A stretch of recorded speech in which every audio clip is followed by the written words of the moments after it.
Hello guys, এই যে দেখুন বাজার থেকে আম নিয়ে চলে এলাম।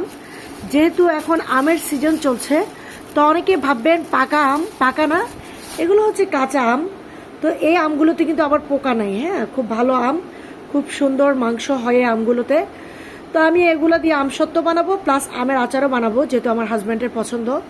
তো হাজব্যান্ডকে বললাম যে কাঁচা আমের সিজন কিন্তু চলে যাবে, তাই আজকে তাড়াতাড়ি করে রেয়াজুদ্দিন বাজার গিয়ে দুজনে মিলে আম কিনে নিয়ে আসলাম।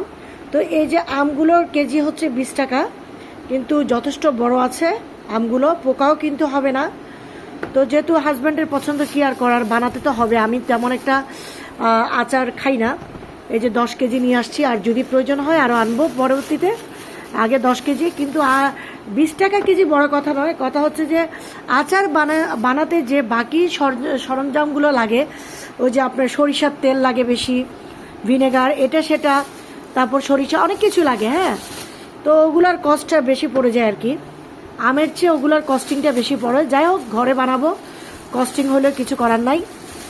হাজব্যান্ড কিনে দিবে, আমি তো আর কিনছি না, হাজব্যান্ড কিনে দিবে, যেহেতু আচার খাবে। তো আপনারা আপুরা কারা কারা আছেন, আপনাদের হাজব্যান্ডরা পছন্দ করে আমের আচার, অবশ্যই কমেন্টস করে জানাবেন। আর আপনারা কি বানিয়েছেন কিনা সেটাও জানাবেন, আমি এখন বানাবো। ভালো থাকবেন, আল্লাহ হাফেজ।